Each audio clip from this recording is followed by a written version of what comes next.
Donc pour le parcours de soins, je commence par dire que je n'ai aucun conflit d'intérêt à déclarer. Et d'ailleurs, j'ai aucune rémunération pour présenter dans ce congrès.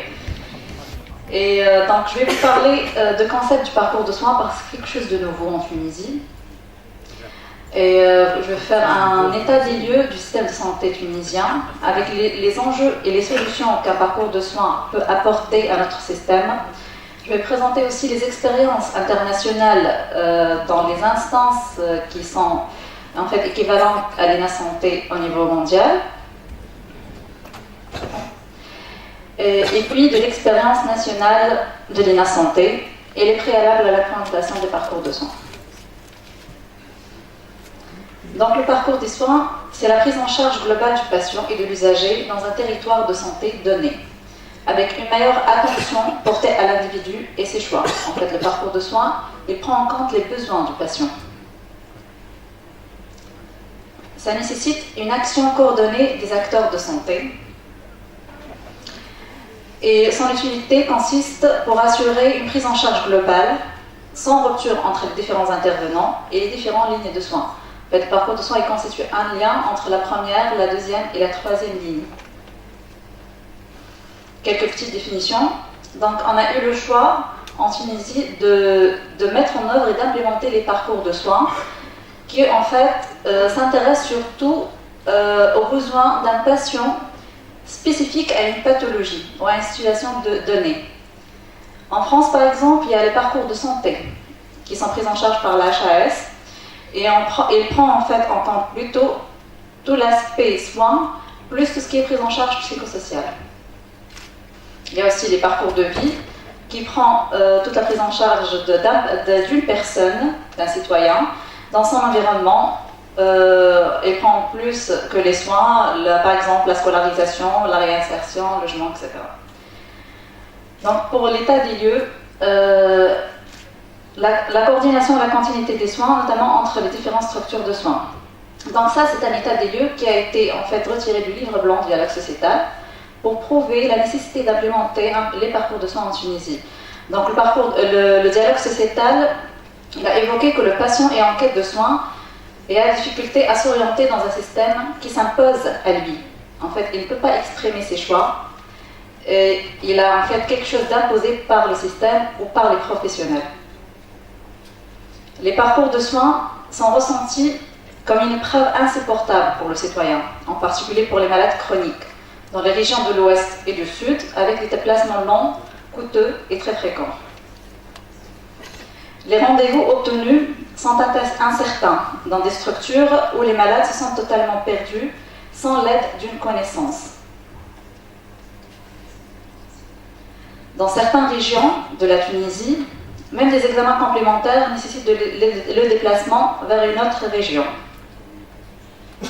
Pour les citoyens, il ne semble pas exister une relation formelle entre le public et privé, c'est-à-dire il n'y a pas une continuité entre les structures publiques et les structures privées, de nature à renforcer leur complémentarité ou à rendre les choses plus faciles pour les patients. Donc notre patient tunisien se sent perdu dans un système qui s'impose à lui. Je vais vous montrer en fait les principaux enjeux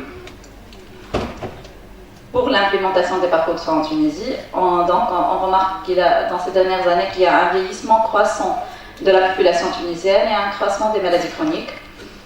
Donc les personnes dans l'âge supérieur à 60 ans sont passées de 5,2% en 90 à 9,1% en 2010 avec 10,1% en 2014. Les patients entre 35 et 74 ans, donc pardon, il y a l'anglais ici parce que j'ai fait une présentation en anglais auparavant, c'est pour ça. Donc il y a 9,6% des diabétiques et 30% des hypertendus et 27,3% des obèses.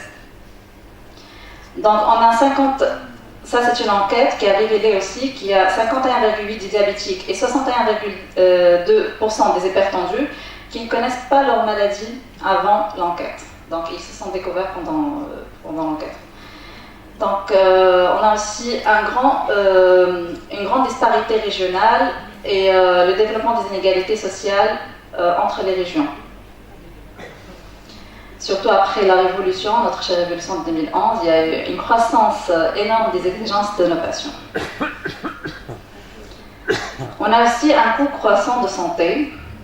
Donc les dépenses en santé sont de 7,1% du PIB en 2013 et les dépenses directes du ménage à 37%, sachant que ce nombre est très, très grand parce que les exigences de l'OMS disent qu'il ne faut pas dépasser les 15% de la contribution des ménages aux dépenses de santé.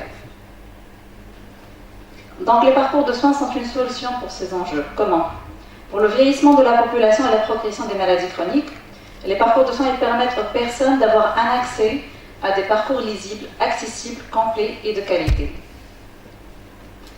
Pour le développement des inégalités sociales, les parcours de soins ils permettent de répondre à une recherche d'équité et d'égalité d'accès à la santé.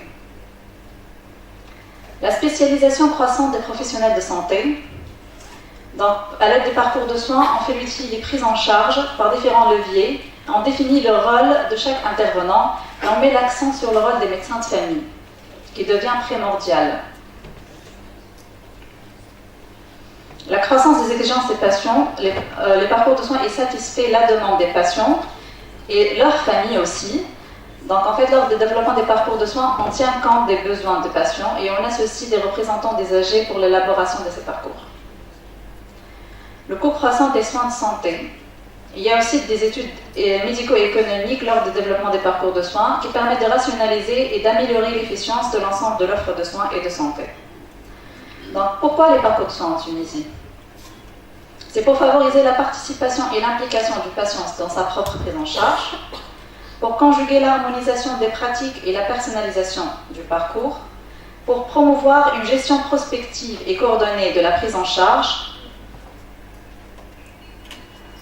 En fait, le parcours de soins aussi, il peut répondre à un manque de coordination énorme dans notre système de santé, qui est plutôt à une vision actuellement hospitalo-centrée, c'est-à-dire qu'il n'y a pas vraiment une coordination entre les différentes lignes de soins et entre les différentes structures hospitalières, même dans des services, chaque service travaille à part et il n'y a pas vraiment de coordination.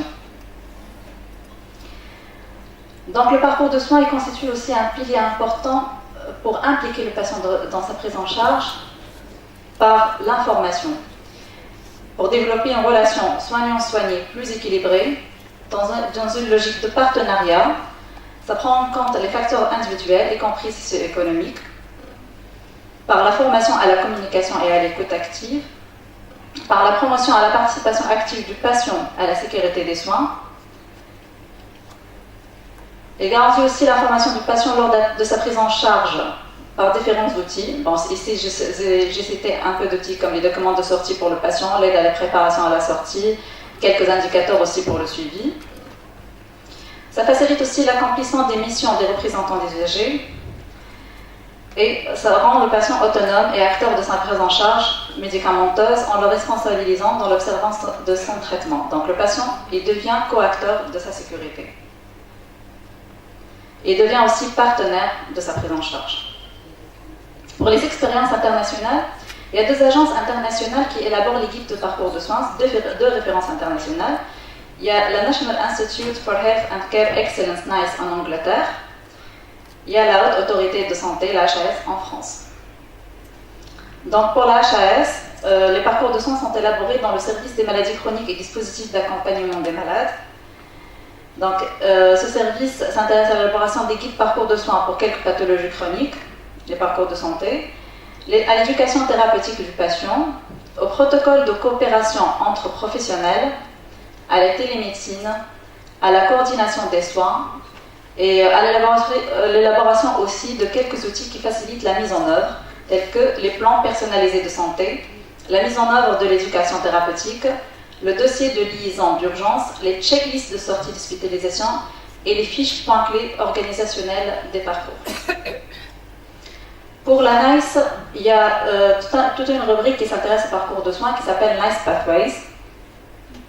Donc les parcours de soins incluent toutes les recommandations de NICE sur une pathologie donnée et facilitent l'accès aux outils de mise en œuvre de ces guides.